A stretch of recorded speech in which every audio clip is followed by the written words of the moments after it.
What if the real horror wasn't the house, but the man who lived in it? Every year in the United States, hundreds of families are destroyed not by strangers, not by monsters in the dark, but by someone inside the home. Family annihilators are among the rarest yet most disturbing types of killers because their crimes shatter the one place meant to offer safety.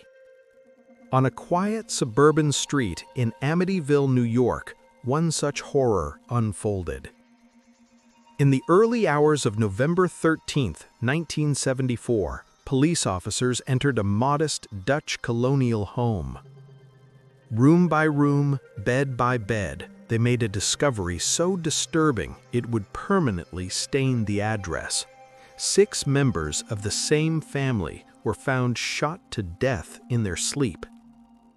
No signs of forced entry, no evidence of a struggle, just silence. Within days, the house itself would become legendary. Whispers of demons, claims of possession, stories of haunted walls and unseen forces. Books were written, movies were made, and the myth of the Amityville Horror was born. But tonight, we are stripping all of that away. No ghosts, no demons, no paranormal excuses. Because before the house became famous, before Hollywood turned tragedy into spectacle, there was a real killer, and his name was Ronald DeFeo Jr. In this documentary, we are shifting the focus away from the walls and back onto the man. Who he was, what drove him, how he killed 6 members of his own family, and why the truth has been buried beneath decades of myth, manipulation, and misinformation. We will examine the psychology of Ronald DeFeo Jr., the crime scene evidence, the investigation, the trial, and the countless stories he told afterward, many of them contradictory. We will separate fact from fiction and expose how one of America's most infamous crime scenes became overshadowed by legend. Stay with us until the very end, because the real horror of Amityville isn't supernatural at all. It's human. The DeFeo family before the murders. Who they were. Before the name DeFeo became synonymous with horror, it belonged to a family that appeared, at least from the outside, to be living the American dream. The DeFeos lived in a large Dutch colonial home on Ocean Avenue in Amityville, New York. The neighborhood was quiet, suburban, and middle class. Neighbors described the family as well-off, private, and respectable. Ronald DeFeo Sr. worked for his father-in-law's successful car dealership, providing the family with financial stability and social standing. Louise DeFeo, a homemaker, was often described as devoted to her children and fiercely protective of the family's image. Together, Ronald and Louise had 5 children. Ronald DeFeo Jr., known as Butch, was the eldest. Beneath him were Dawn, Allison, Mark, and John, each younger, each dependent on the structure of the household. From the outside, it looked like a typical large family. Inside, however, the dynamic was far more troubling. Ronald DeFeo Sr. ruled the household through control and intimidation. Witnesses later described a home filled with fear rather than warmth. Arguments were frequent. Physical discipline crossed into violence. Ronnie Jr. in particular bore the brunt of his father's rage.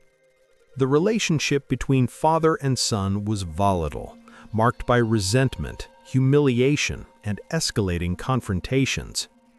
Louise DeFeo, while more nurturing toward the younger children, often enabled the dysfunction. She protected the family's public image at all costs, dismissing concerns and refusing to acknowledge the depth of the problems inside the home. This created a dangerous imbalance: discipline without support authority without safety. From an early age, Ronald Jr. exhibited disturbing behavior. He was aggressive, defiant, and increasingly hostile. School records and later testimony would reveal violent outbursts, threats, and an inability to regulate anger. As he grew older, resentment toward his parents hardened into something darker. Despite these warning signs, the DeFeo family maintained their public facade. Neighbors saw a well-dressed family. Teachers saw nothing that demanded intervention. Friends were rarely invited inside. What happened behind closed doors stayed there.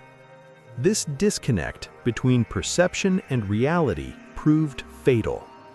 The DeFeo home was not haunted by spirits or demons.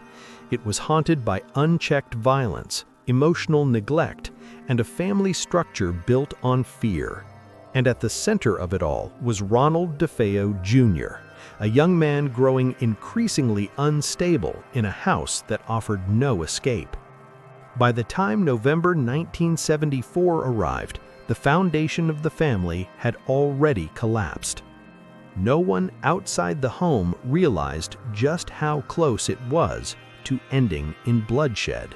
The night of the murders, November 13th, 1974.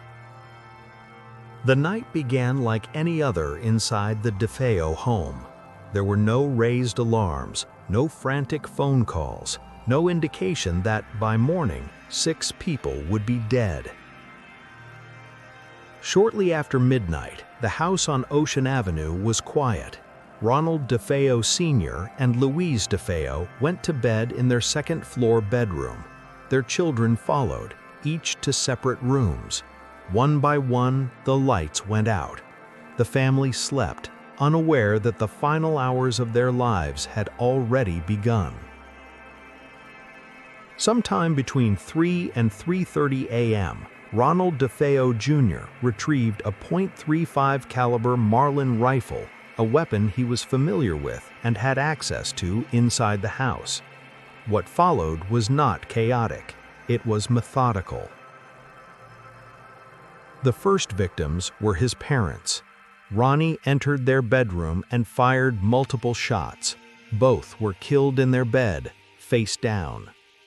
Investigators would later note the lack of defensive wounds and the absence of any signs of struggle. They never woke up. Next, Ronnie moved room to room. Dawn DeFeo, his sister, was killed in her bedroom, then Allison, then Mark, then John, each shot while lying face down in their beds. No neighbors reported hearing screams. No calls were made for help. The rifle blasts, though loud, went unnoticed in the stillness of the night. One of the most haunting aspects of the crime is what didn't happen. No one fled. No one fought back. No one attempted to escape. Every victim was found in nearly the same position, face down, tucked into bed, raising questions that would haunt investigators for decades. How did no one wake up? How did a single killer move through the house unnoticed? The official explanation would later point to the power of the weapon, the positioning of the victims, and the possibility that they were deeply asleep. Others would speculate drugs, fear, or something more sinister, but no evidence ever supported supernatural involvement. After the final shot was fired, the house fell silent again. Ronnie did not flee immediately. He remained in the home. The weapon was hidden. The bodies were left where they lay. And the sun rose on Ocean Avenue as if nothing had happened. By morning, 6 members of the DeFeo family were dead, and the only person left standing was the man who killed them. But the story was far from over. Within hours, Ronald DeFeo Jr. would walk into a local bar and set in motion one of the most infamous crime narratives in American history, one that would soon be clouded by lies, contradictions, and myth. The morning after, discovery and confession. You've got to help me. On the morning of November 13, 1974, Ronald DeFeo Jr. walked into Henry's bar in Amityville just after 6 p.m. He was pale, shaking, and visibly distressed. According to witnesses, his first words were frantic and urgent. "You've got to help me. I think my family's been shot." Bar patrons rushed to contact police. When officers arrived at 112 Ocean Avenue, they were unprepared for what they would find.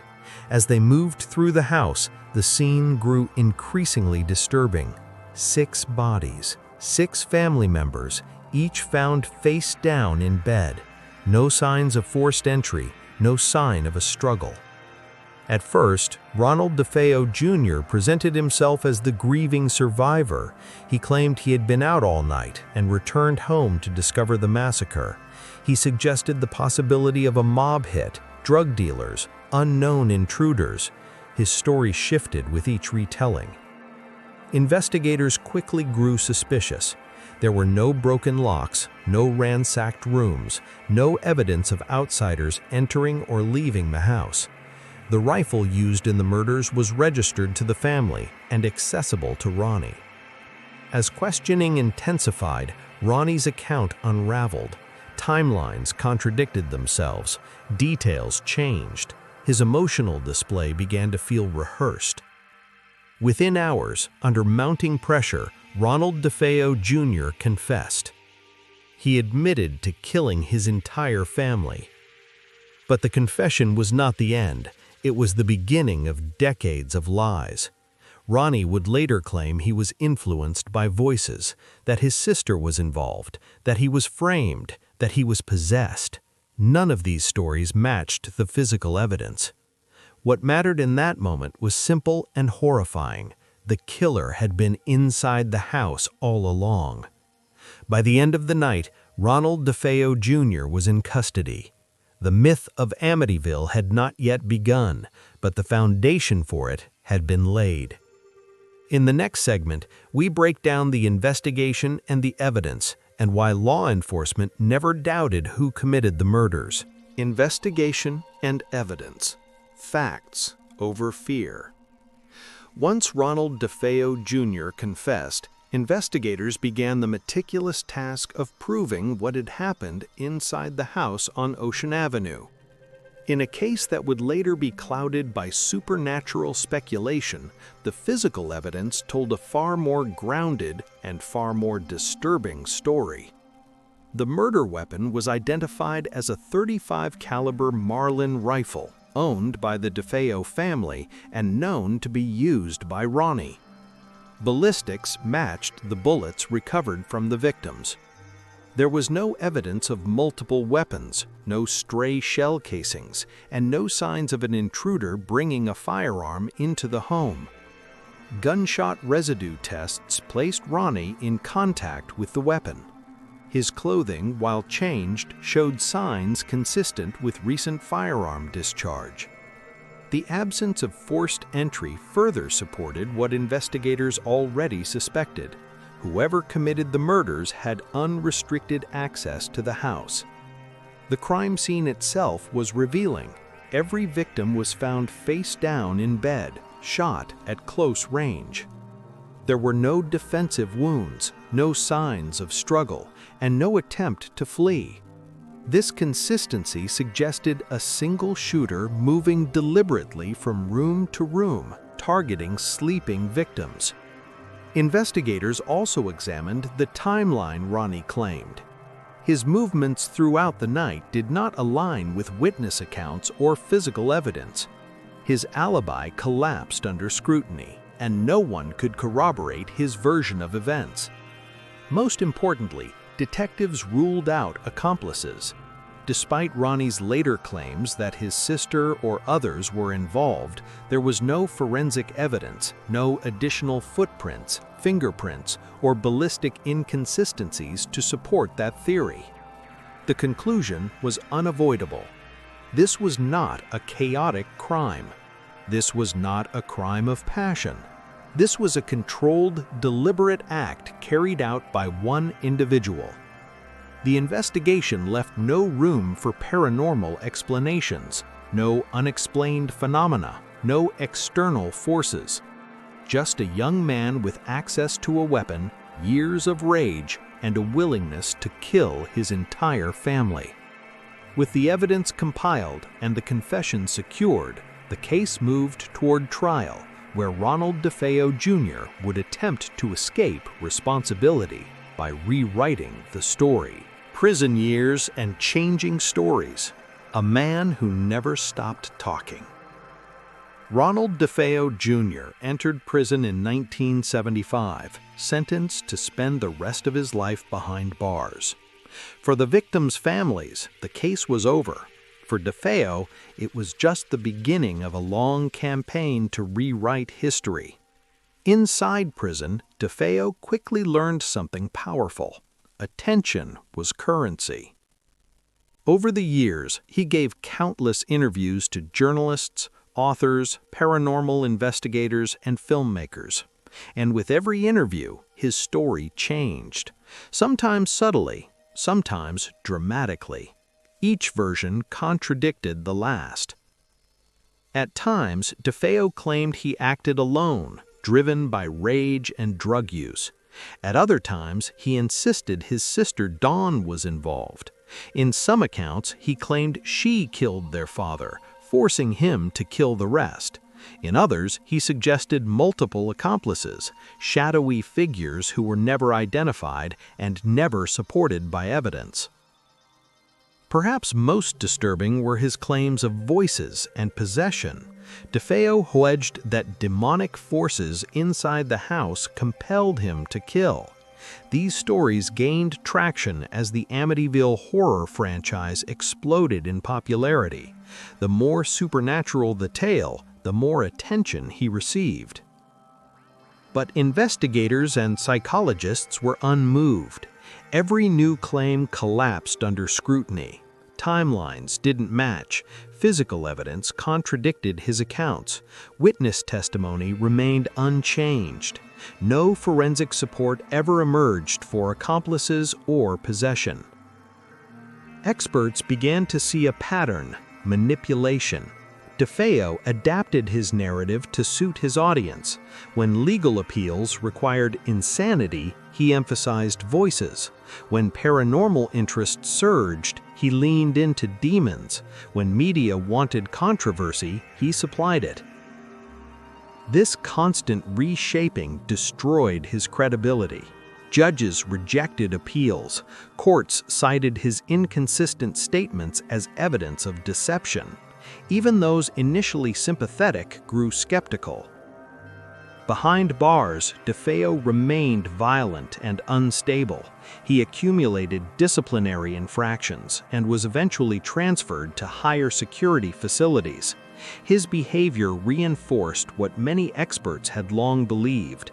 He was not insane, but deeply antisocial and manipulative. By the time decades had passed, the truth was buried beneath layers of lies, many of them self-inflicted. DeFeo had succeeded in one thing only: turning his crime into a spectacle. But the consequences of those lies extended far beyond prison walls. The Amityville Horror: Myth versus Reality. Less than a year after the DeFeo murders, the house at 112 Ocean Avenue was sold. The price was significantly reduced, not because of structural damage, but because of what had happened inside. The new occupants, George and Kathy Lutz, moved in with their children in December 1975. They would not stay long. After just 28 days, the Lutz family fled the home, claiming they were terrorized by unexplained phenomena: cold spots, slamming doors, strange odors, violent mood changes, and eventually demonic forces. What followed would transform a real crime into a cultural phenomenon. The Lutzes partnered with author Jay Anson to publish The Amityville Horror, a book that framed the house as supernaturally evil. It became a bestseller. Film deals followed, sequels multiplied. The house became famous not for the 6 lives lost, but for a haunting that captivated the public imagination. But investigators quickly raised concerns. No police reports were filed during the alleged haunting. Neighbors noticed nothing unusual. Some details in the book contradicted known facts about the house, and over time, participants involved in the story admitted that portions were exaggerated or outright fabricated for commercial purposes. Ronald DeFeo Jr. watched this unfold from prison and recognized opportunity. He began inserting himself into the myth, claiming the house was possessed, that voices compelled him to kill, and that supernatural forces were responsible. These statements aligned conveniently with the popular narrative and directly contradicted his earlier confessions. Yet none of it held up. Psychologists, detectives, and courts rejected supernatural explanations entirely. No evidence, physical, medical, or forensic, ever supported claims of possession. The murders were not paranormal. They were human. The danger of the Amityville myth was not that it frightened people, it distracted them. It shifted attention away from the victims and onto a sensational story that rewarded deception. In the end, the house was just a house. The real horror wasn't invisible forces in the walls. It was the violence, rage, and unchecked dysfunction that existed long before the murders, and the lies that followed.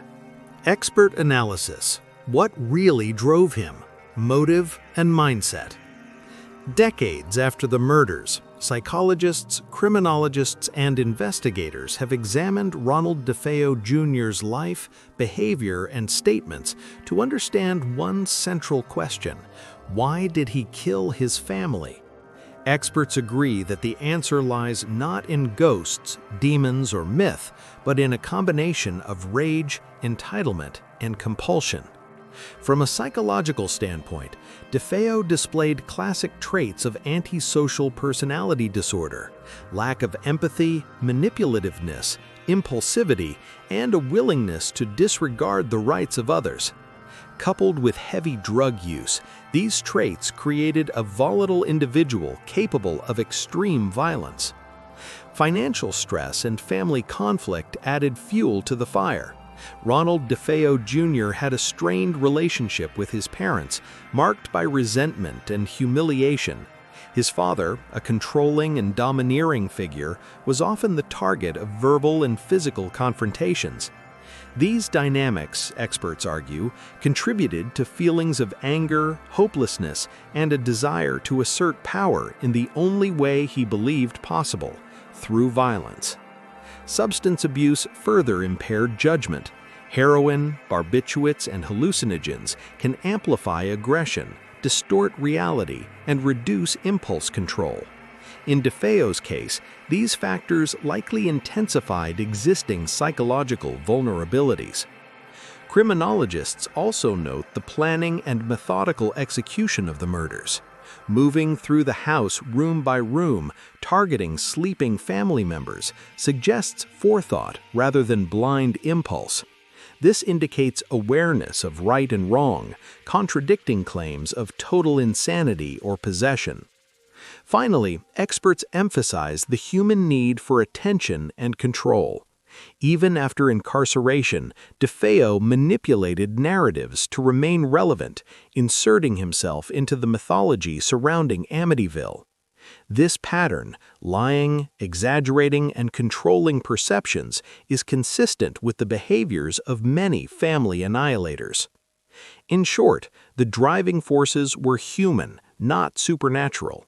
Resentment, psychological dysfunction, substance abuse, and a desire to dominate and escape perceived control combined to create one of the most infamous family tragedies in American history. The story of Ronald DeFeo Jr. is not a tale of haunted walls or evil spirits. It is a cautionary study of human behavior pushed to its darkest extremes. The death of Ronald DeFeo Jr. The end of the killer.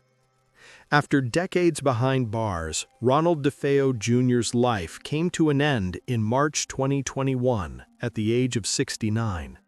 He died in prison, serving the 6 consecutive life sentences imposed for the murders of his parents and siblings. Though his death closed the legal chapter, it did little to resolve the mysteries that had followed him for nearly 50 years. In his final years, DeFeo remained a controversial figure, interviewing with journalists, contradicting himself, and contributing to the myth of the Amityville Horror.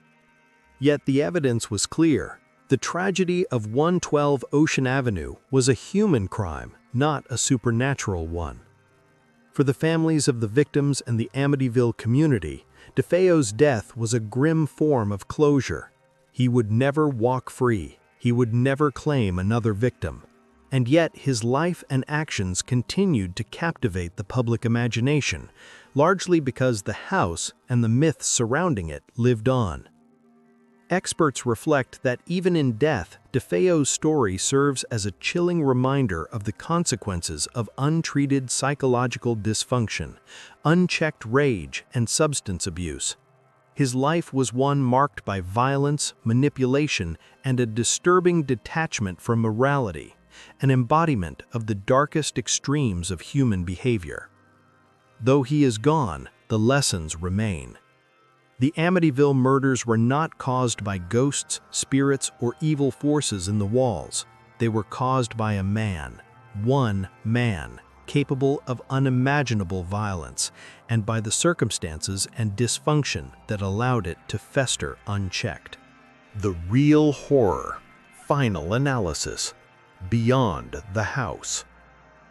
After nearly 5 decades, the Amityville murders remain one of the most infamous crimes in American history, not because of the house itself, but because of the human tragedy that unfolded inside it. Ronald DeFeo Jr. was not a victim of supernatural forces. He was a man shaped by rage, addiction, and dysfunction. His actions were deliberate, methodical, and devastating. 6 lives were destroyed, not by ghosts, not by demons, but by a combination of human flaws, family tension, and personal choices taken to their darkest extreme. Experts agree that the real horror lies in what the crime reveals about human behavior: unchecked anger, untreated mental health issues, substance abuse, and family dysfunction can lead to tragedy that no amount of myth or superstition can explain. The fascination with hauntings, possessions, and the Amityville legend has overshadowed this truth for decades, but it remains central to understanding what happened. The victims, Ronald Sr., Louise, and their 5 children, deserve to be remembered as real people, not as fodder for horror novels and films. Their story is a warning. Real-life horror often begins inside the walls of a home, not beyond them. Ronald DeFeo Jr.'s death closed one chapter, but the lessons remain. Vigilance, awareness, and understanding human psychology are critical. Myths and legends may captivate us, but the reality is always more sobering and far more tragic. The Amityville house still stands, but it is not haunted. The horror lives in the choices of one man and in the silence left behind when 6 lives were taken too soon. The real question we are left with is this: if we look past the myths, will we learn from the tragedy or continue to be fascinated by the story while forgetting the victims? The horror was never supernatural, it was human, and that is the lesson we must carry forward.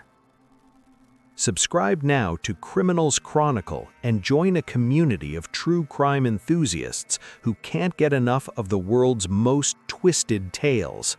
Hit that bell, because in this world, truth is stranger than fiction.